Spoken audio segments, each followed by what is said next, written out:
Nanlilisik ang mga mata at masamang-masamang itsura ni Sergio habang naglalakad palapit kay General Yu. Walang sabi-sabing sinakal niya ito. Tinitigan ng mga matang nag-aapoy. "Where is she?" Marinang tanong kay General Yu, na nunoy tila nagulat sa ginawa niya. Unti-unting nangingitim ang buong mukha ni General Yu. Senyales na kinakapos na ito ng hininga. I don't know. She suddenly disappeared from my side." Nahintakutang sagot naman ng General. "It hasn't been 15 minutes since I left you here to you." Galit na saad ni Sergio sa lalaking halos nangingitim ng buong mukha dahil kinakapos na ng hininga. Natatakot si General Yu habang tinitignan niya mga mata ni Sergio. Bagaman siya isang general, nakuha lamang niya ang posisyon na yon dahil sa pera at koneksyon. Kaya't pagdating sa labanan, alam niya na wala siyang tugma para kay Mr. Reynoso. Dahil alam ni General na handa siyang patayin ni Sergio Reynoso, ay nag-isip siyang mabuti kung saan napunta ang babaeng hinahanap nito. Maya-may napatingin siya sa camera na nagkalat sa banquet hall at nagkaroon siya ng idea kung nasan to. "Maybe Mr. Chow has something to do with it," sagot ni General Yu na halos mapugto ng hininga ng pagsasalita. Natigilan si Sergio sa narinig. "The Black Emperor?" Bulalas niya. "Yes, Mr. Chow is the owner of this place. I know the in and out of this place. I can accompany you to his place." Sa wakas, binitawan ni Sergio yung general na halos mamatay-matay na dahil sa kakusan ng hininga. Matapos noon ay sinenyasan ni Sergio yung isa sa mga taong inupahan niya. Inihagis nito sa paanan niyang isang kutsilyo na kagad naman niyang dinampot. "Lead the way." Pasigaw na utos ni Sergio sa general sa katinutok ang hawak sa kutsilyo. Sa tigiliran nito, natataranta namang sumunod ang general. Saka nauna na maglakad patungo sa isang hallway na ngayon lang nakita ni Sergio. Sobra-sobrang pag-aalala niya kay Camille ng mga sandaling iyon. Lihim niyang dasal na sana'y ligtas si Camille dahil hindi niya mapapatawad ang kanyang sarili kapag may nangyaring masama sa kanya.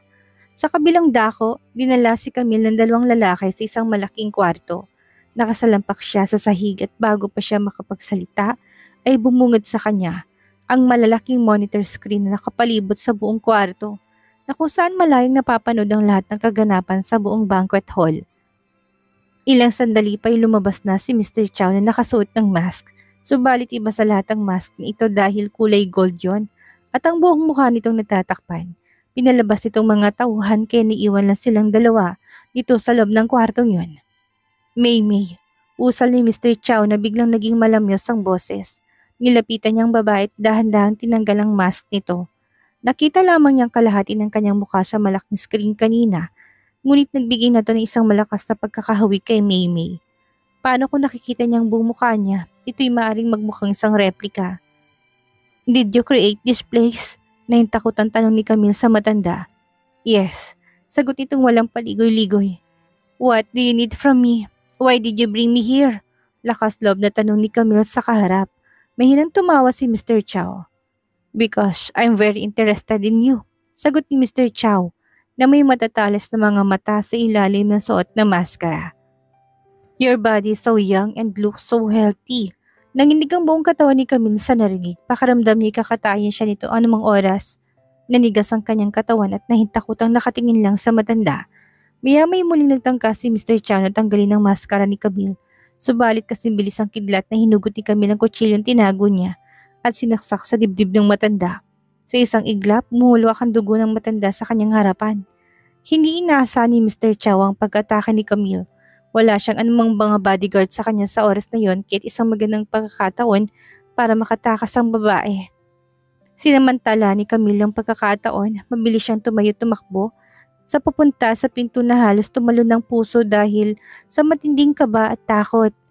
Galit naman na sumigaw si Mr. Chow mula sa kanyang likuran. "Catch the woman!" Hindi pa niya nakikita ang buong mukha nito kaya hindi ito maaaring makatakas. Dahil natandaan ni Camille ang pasilyo kung saan sila dumaan kanina, ay doon din siya nagtungo ng mga sandaling iyon. Subalit dahil alam ng mga bodyguard ng matandang pasikot-sikot ng lugar, kaya alam na mga to kung saan siya hanapin. Nang mabistahan ni Camille na nasa likuran na niya, ang mga bodyguard na humahabol ay nagpanik siya. At dahil walang bagay na maaari niyang pagtaguan, sa madilim na sulok siya ng pasilyo nagtago. Maya-maya pa'y magkakasundayabag ng paang naulinagan ni Camille. Pakaramdam niya ilalabas ang kanyang puso sa kanyang lalamunan, dulot ng matinding kabahan ng mga oras na yun. Tinatakpan din niya ang kanyang bibig ng palad sa takot na baka mapatili siya dahil sa matinding takot. Ilang sandali pa yung mga tunog ng mabibilis na hakbang ang narinig ni Camille patungo sa pinagtataguan niya. Inihanda niyang sarili sa maaring mangyari sa katinaasang hawak na kutsilyo. Nang malapit ng matuntun ng mga humahabol kay Camille kung saan siya nagtatago, bigla-bigli isang taong humawak sa kanyang pulso na tinila pasubsob sa matipunong dibdib nito. Kahit hindi pa nakikita ni Camille ang mukha ng taong yon, amoy na amoy pa lang nito'y kilalang kilala na niya. Biglang naglahong matinding takot na naramdaman niya at kumalmang buo niyang katawan habang nakayakap sa lalaki. "It's me," bulong ni Seryo sa kanyang tenga. Nang sumunod na segundo, pinunit ni Seryo ang laylay ng suot ng gown ni Camille na may bahid ng dugo sa kahinapitang hita ni Camille at pinulupot sa kanyang bewang. Matapos no na hinalikan niya ang babae na mapusok. Kung titignan ng dalawa, parang ordinaryong couple lang ang mga to na gumagawa ng intimate moment. Patuloy na naghahalugog ang bodyguard ni Mr. Chow sa pasilyong yon, subalit isang lalaki at babae lang ang nakita niyang gumagawa ng malaswat. Ang eksenang yun ay normal lang, lalo't hindi pa tapos ang event sa hidden place. Nothing as usual in area, saad ng bodyguard sa walkie-talkie pagkatapos ay umalis na. Nang makitang wala ng guard ay doon lang kumalas ang dalawa. Masuyong ginagap ng palad ni Seryong maliit na mukha ng babae at sinabing, "I thought I would never see you again." Ani Seryo na puno ng pag-alala ang tinig. Sumungaw naman ang luha sa mga mata ni Camille ng mga sandaling yon. Saka ginagap ang masuyong hinawakan ng kamay ni Seryo na nasa pisngi niya. "Akala ko may nangyari ng masama sa'yo.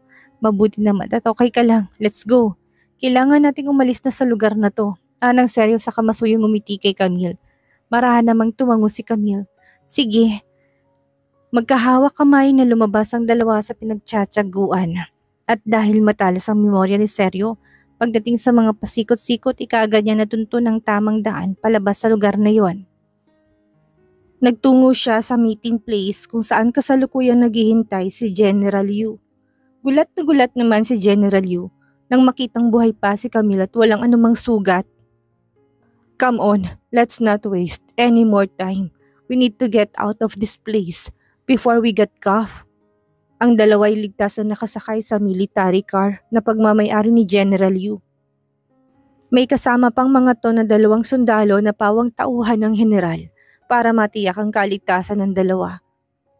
Habang palayo ng palayo ang kinalululalang kotse, sa Hidden Palace ay bahagyang kumalmang dibdib ni Camille.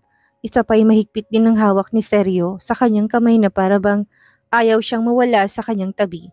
Si General Yu ay nakaupo sa driver's seat. Subalit napansin ni Seryo na panay ang lingon nito kay Camille at parabang nag-aalinlangan kung sasabihin o hindi ang nais. "If you have something to say, just say it," ani Seryo sa General. "Miss, I hope you will never come back to China again," ani General Yu. "In China, the Black Emperor will still be a little worry. Meron kasing usap-usapan na si Mr. Chow ay mahilig mangolekta ng mga internal organs ng mga batang babae at dalagita." Nang marinig naman ni Camille ang pangalang Mr. Chow ay muling nanumbalik sa kanyang nakakatakot na anyo nito kanina na kung titigan siya ay para bang gusto siyang katayin nito at pagpira-pirasuhin. I will never return to this country ever again," sagot naman ni Camille na nahintakutan. Kahit patayin pa siya, hindi na siya muling babalik pa sa malaimpyernong bansa na yon. Hindi kahit kailan. Nang marinig naman ni Seryo yung pangalan ni Mr. Chow ay napakunot na siya. "Is Mr. Chow connected to the research institute?" tanong niya kay General Yu. "I don't know, but from what I know, Mr. Chow has many businesses and he has enough wealth to compete with the big companies in China. That is why he has strong ties with the 5-star general." Nang marinig yun ay biglang pumasok sa isipan ni Sir yung investigasyon niya tungkol kay Martha na pinainom ng pinagbabawal na gamot sa loob ng mental hospital. Malakas ang kutob niyang may koneksyon si Mr. Chow at ang research institute ngayon sa bawat isa. But Mr. Chow, known as the Black Emperor, is difficult to identify because no one knows his true identity. You should not underestimate Mr. Chow's influence because he also has connections in the Philippines. That is why you need to return to your country as soon as possible. Muling sabi pa ni General Yu. Hindi sumagot si Seryo sa halip ay tumangulang siya sa lalaki. Sa kamarahang pinisil ang palad ni Camille na hawak-hawak niya. Masuyo siyang ngumiti at bumulong. Don't worry, akong bahala sa lahat. Hindi ko hahayaan na mapahamak ka. Habang nasa biyahe ay nagring ang phone ni Seryo. Nang tingnan niya kung sino tumatawag, si Alex yon. Kaya naman, mabilis niyang sinagot. Mr. Reynoso, nakahalata si Elias Monsur na may sumusunod sa kanya kaya ngayon ay tanghali bumalik na siya sa China. He should have landed by now. Pagbabalita ni Alex sa kabilang linya. Okay, I got it. Nang marinig ni Camille ang pangalang ni Elias ay nakaramdam siya ng matinding pagkabalis at kaagad na nagtanong. Bumalik na ba si Elias sa China? Yeah, sad naman ni Seryo sa mapait na tono. Gusto mo na bang makasama siya? Nanunuyang tanong ni Seryo. Na baka sa matinding selos sa tinig. Hindi naman sa ganun. Hindi bale, gumawa siya ng malaking krimen sa China at inextend pa sa Pilipinas. Do you think the National Bureau of Investigation and Interpol will just let him roam around? Wika ni Seryo kay Camille. Bago siya pumunta sa China, nagpunta na muna siya sa NBI para imbestigahan si Elias Monsur. Sa Pilipinas ay wala tong kahit na anong criminal record at magandang family background nito. Pero nang lumapit siya sa International Police ay doon niya nalaman ang tunay na pagkatao nito. Ang kanyang tunay na pangalan ay hindi Elias Monsur, ngunit Art Wong. Siya ay kalahating Inchik at kalahating Pilipino na lumaki sa China at kalaunan ay nanirahan sa Pilipinas. Gayon pa man nang mamatay ang kanyang ina, ang kanyang amay nakakuha ng isang bagong asawa.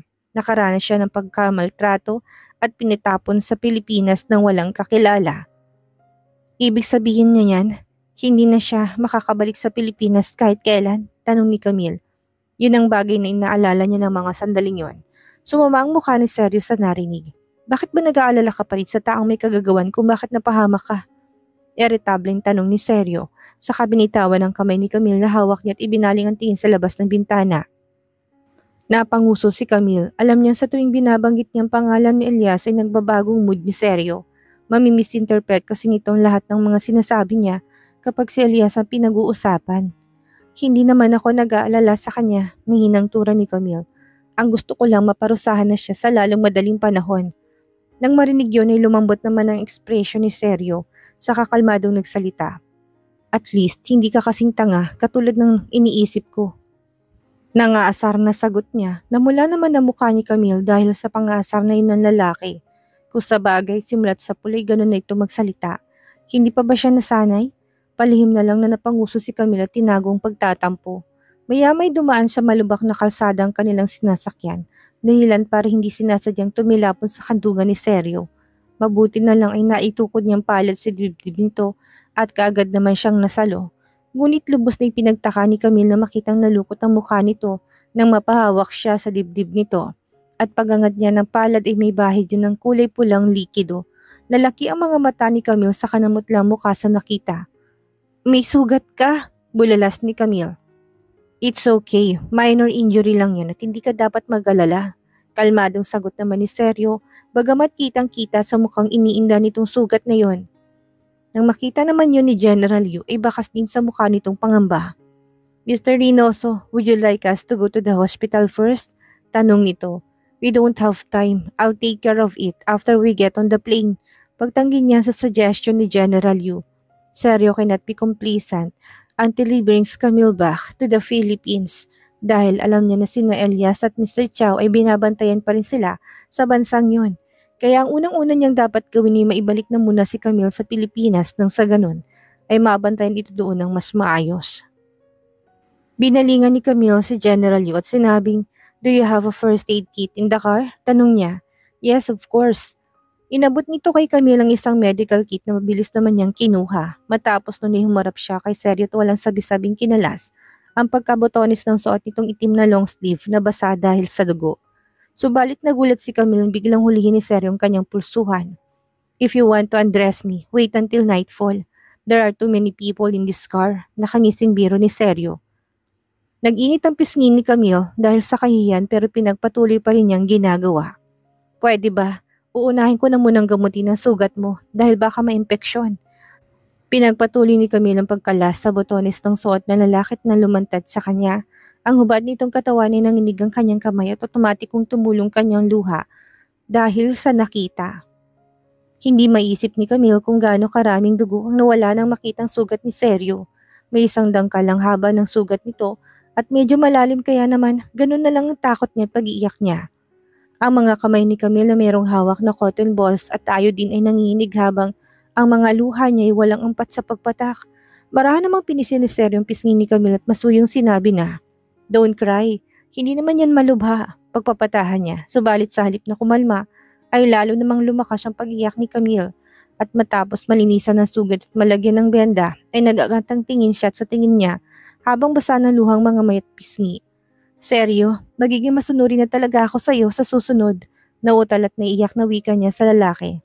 Na makita namang tila ilog na walang tigil sa pag-agos ang luha ng babae ay sinadya pa ni Seryo na mas tuksohin to. "How obedient are you?" Nakangising tanong niya. Nagyuko naman si Camille ng ulo sa kakagat-labing ng salita. Simula ngayon, lahat ng sasabihin mo susundin ko." Biglang isang taong nahiyain tulad ni Camille. Yun ang unang beses na nagsabi siya ng ganon kaya labis na hiyang naramdaman niya ng mga sandaling yon. Gumalaw ang Adam's apple ni Sergio para pigilan ang sarili habang pinagmamasdan si Camille. Kung wala lang silang kasama sa kotse baka kanina pa niya ito nahalikan. "In that case, I just need to practice it when we get back so I can test how obedient you will be." Pabulong na sad ni Sergio sa mga tenga nito sa kaginagap ang palad na marahang pinisil. Nakuha naman kaagad ni Camille ang ibig nitong sabihin dahilan para mag-init ang kanyang pisngi at punong tenga. Mabuti na lang iba lang mga kasamahan nila sa kotse kaya hindi napansin ng mga to ang pagiging sweet ng dalawa. Inalis ni Camille ang paningin sa lalaki dahil nahihiya siyang makita nito ang pamumula ng kanyang pisngi. Subalit pare-pareho silang natigilan nang biglang nagparenong mariin ng kanilang sinasakyan. "What happened?" kunot noong tanong ni Sergio kay General Yu. "There are people blocking the middle of the road," sagot naman ni General Yu habang nakatingin sa unahan. Nang marinig yon ay naalerto si Camille at Sergio na silipin nila isang black na 4x4 truck na tulad ng sa institute ang nakita nilang nakaharang sa gitna ng kalsada sa tuloy na kasalukuyan nilang binabagtas. Naging tensyonado si Camille at napakapit siya sa braso ni Sergio ng mga oras na yon. Pagsilip ni Camille sa labas ng kotse nanigas ang kanyang katawan nang makitang si Elias Monsorio na may matamis ng ngiti sa labi. Hindi lang yon, sa likod nito ay meron pang 3 4x4 truck na nakaparada. Maya-maya pang ibumaba ang mga sakay noon at sa tansya niya ay nasa 10 hanggang 100 ng katao na pawang may bibig na matataas na kalibre ng baril. Napilitang humintong sa sasakyan na kinalululanan ni Sergio at Camille. Subalit si General Yu ang dalawang lang mercenaryong kasama ni Sergio sa sasakyan na naglabas ng machine at pinuwesto. Bawat kampon ay naghanda na sa namang mangyari ng mga sandaling yon. "Camille Asuncion, I'm back!" Masayang anunsyo ni Elias mula sa megaphone na hawak. Tinakasan ng kulay ang mukha ni Camille dahil sa narinig, subalit naramdaman niyang marahang pinisil ni Sergio ang kanyang balikat gamit ang isang kamay at ang isa'y hawak naman ng nanlalamig niyang mga palad na para bang sinasabing ayos lang ang lahat. At dahil ang military car na sinasakyan nila ay meron ding mga kagamitan para sa komunikasyon, kaya naman gamit ang radio transmitter ay nakipag-usap si General Yu sa kabilang panig. "This is a 1-star General Yu. Please let us pass. I have important people on the board." Anang General Yu sa transmitter, subalit natili lang si Elias kung saan ito nakatayo at sa halip na sa radio transmitter ito sumagot at sa megaphone nito sinabi ang nais. "There's the woman I'm looking for in your car, General Yu. So give her to me and I'll let you through." Ani Elias na hindi man lang nasindak ang general ang kausap. Na makitang hindi nasindak ang kanyang pagpapakilala at ngahiyang tumingin si General Yu kay Sergio at sinalubong siya ng matalim na tingin. Walang nagawa ang general kundi maging makipag-usap kay Elias. "May passengers are important people so please let us pass. Otherwise we will be forced to pass through violent means." Muling pakiusap ni General Yu. Pero sa halip na sagutin ng general ay si Camille ang binalingan ni Elias na alam niya nakasakay sa kotseng yon. "Camille, anong pinangako mo sa akin bago ako umalis ng gabing yon?" Aniya sa megaphone. "Halika na, bumaba ka na dyan at sumama ka sa akin. I know you don't want to leave and I don't blame you." Wika pa ni Elias sa masuyong tono. Pakiramdam ni Camille ay sinisakal siya ng mga sandaling yun at nahihirapang huminga nang marinig ang boses na yon ni Elias. Takot na takot siya sa lalaki. Lalong-lalo na sa bansang yun kaya naman ayaw na niyang magtagal pa. Kahit ultimo segundo sa bansang yun. Sinenyasan ni Sergio sa General Yu, niabot sa kanyang radio transmitter na mabilis naman itong ibinigay. Na magsasalita na sana si Seryo, walang sabi-sabing inago ni Camille ang radyo at nagsalita. Hindi na ako sasama sa'yo, Elias. Wika ni Camille sa kabilang linya. Hindi naman kumibo si Seryo at sa halip ay ginagap niyang kamay ng babae at maraming pinisil na parabang pinalalakas ang kanyang loob. Kinalma ni Camille ang sarili sa katumikim para alisin ang nakabara sa kanyang lalamunan. Sumuko ka na, Elias, at humingi ka ng tawad sa kaluluwa ng lahat ng taong pinatay mo. Saad ni Camille sa radyo. Dinig naman ang pangasar na tawa ni Elias mula sa megaphone. Camille, I know you are the person who admires me the most. When you hugged me that night, I know that you still feel the same way about me. Sa ngayon alam kong nabubulagan ka lang, pero naintindihan kita. Basta kusa kang babalik sa akin, papatawarin kita. Bahagya namang sumamang mukha ni Seryo na marinig na niyakap to ni Camille. Pero hindi yun pinansin ng babae at sa halip ay tinuloy nitong pakipag-usap kay Elias. Ang taong hinahangaan ko ay si Doc Elias Monsur na nagliligtas ng buhay at pagpapagaling ng walang hinihinging kapalit, na nagbibigay ng libreng gamot sa mga taong kapuspalad at nagbigay sa akin ng inspirasyon para maging mabuting tao. Nangako rin ako sa sarili kong magiging katulad mo balang araw. Mapait na napangiti si Elias nang marinig yon. Hindi mo kailangan magbago, Camille. Pwede ka pa rin maging tulad ko. Basta sumama ka lang sa akin. Pero hindi na ikaw siya. Dagdag ni Camille na ikinatigin ni Elias. Hindi na ikaw si Doc Elias Monsur dahil ikaw ng demonyong si Art Wong na maraming buhay ang pinatay gamit ang sariling mga kamay. Hindi ka dapat karapat-dapat na ikumpara kay Doc Elias na nakilala ko. Ang kanina nakangiting mukha ni Elias ay biglang naglahot na palitan ng madilim na aura. Kung ganun, ayaw mo na sumama sa akin? Why? Are you in love with him? Biglang tumahimik ang paligid sa tanong na yun ni Elias. Si Seryo ng mga sandaling yun ay kinakabahang matiim na nakatitig kay Camille. Answer me! Sigaw ni Elias sa megaphone. Mahal mo bang lalaki niyan? Naisip naman ni Camille na hanggat nasa China pa siya, hindi siya dapat masyadong galitin si Elias dahil alam niyang teritoryo to. Kaya kahit na gustong-gusto niyang aminin, ang totoong nararamdaman ay nagkaila siya. Saka na lang yung sasabihin ng personal kay Seryo mga katagang yon kapag tama ng sitwasyon, maganda ng pagkakataon. Huwag ka na magsabi pa ng kung ano-ano, padaanin mo na lang kami, sagot ni Camille sa baliw na lalaki. Matapos sabihin niya naramdaman ni Camille na lumuwag ang pagkakahawak ni Seryo sa kanyang kamay. Nang lingunin niya ito'y nakita niyang madilim ang anyo nito ng mga oras na yon. Alam niyang na-misinterpret na naman itong sinagot niyang yon, pero lihim niyang pinapangako sa sarili na matapos lang ang lahat ay aminin na niyang tunay na naramdaman sa lalaki. Mahinang tumawa sa Elias dahil sa narinig. Mr. Reynoso, it seems you also failed to win her heart. Nanunuyang wika nito. Napayuko si Camille sa kanyang mga kamay at lihim na napakagatlabi. Ang kaninang tensyon na naramdaman niya sa hangin ay mas lalong bumigat. Maya-maya pa'y muling nagsalita si Elias. Meron kang dalawang pagpipilian. Una, kailangan mong talunin ng aking mga tauhan na malinaw na hindi malamang na mangyari. Ano bang magagawa ng 5 katao laban sa 1 dosena? Puno ng panunuyang turan ni Elias sa megaphone. Pangalawa, aalis kayo at sinadya ni Elias na putulin ang sinasabi. Tinaas itong kanang kamay at pinakitang isang remote na may kulay pulang dilaw. I-detonate ang bomba sa ilalim ng tulay. Bomba? Tila sumabog ang ulo ni Camille sa narinig. Nababaliw na nga yata talaga si Elias para maglagay ng bomba sa ilalim ng tulay.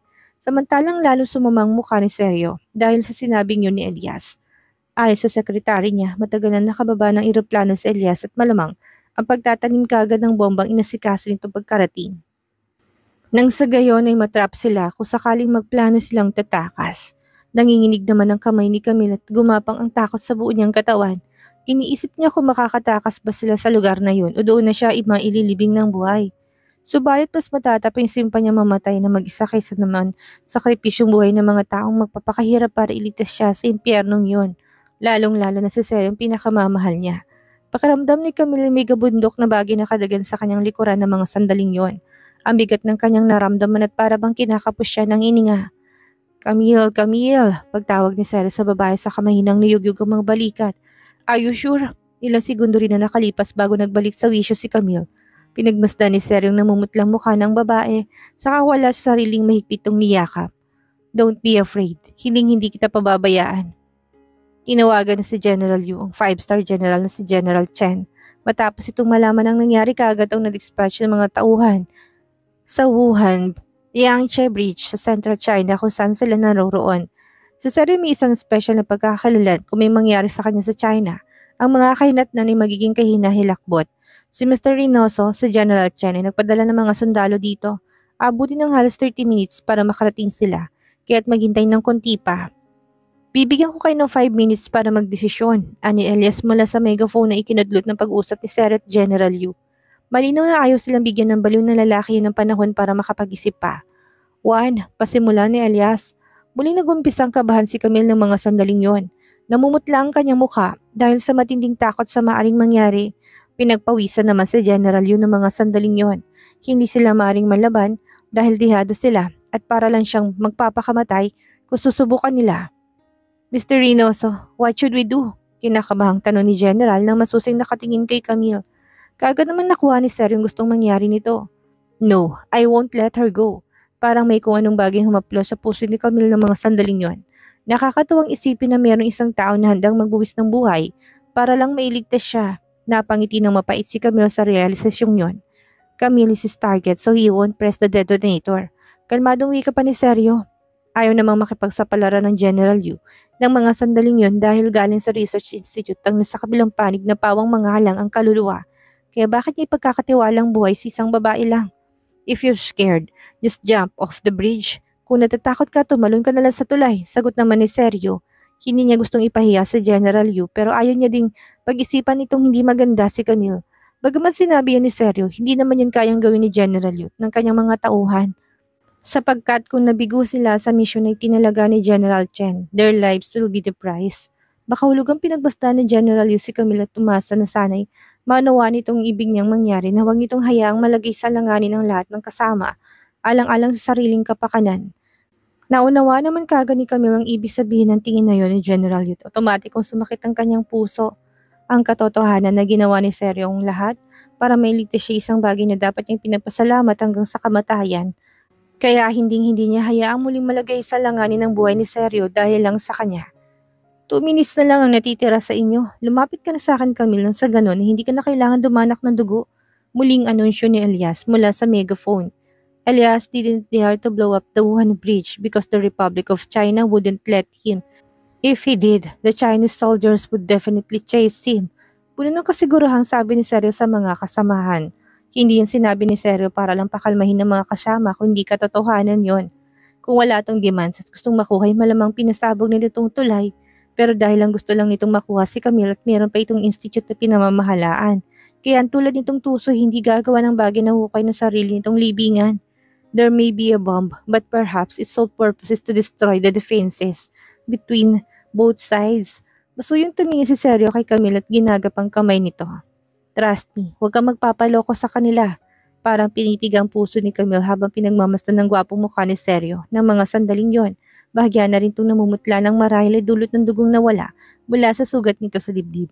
Sinikap ni Camille na pigilan ng luha na gustong kumuwala sa kanyang dibdib, subalit nang magsalita siya ay pumiyok siya. Sanyalis na pilit lang niyang tinatagong tunay na nararamdaman. Naniniwala ako sa iyo, Seryo. Maraming salamat dahil hindi mo ko sinukuan. Pero hindi ko rin kayang hilahin ka pababa. Pagkasabi nun niyakap niya ng mahigpit si Seryo, tumingin siya ng makahulugan kay General Yu. Napasimple namang tumango. Ilang sandali pa'y walang ano-anong diniinan ni Camille ang sugat sa dibdib ni Seryo. Dahilan para muling sumirit doon ng dugo at mamilipit ito dahil sa matinding sakit. Ano kayang gagawin ni Camille ngayon na dahil sa kanya ay nanganganib lahat ang buhay nila? Sa ginawa niya kay Seryo, plano ba niyang umalis at sumama kay Elias? Yan ang ating aalamin sa susunod nating kabanata.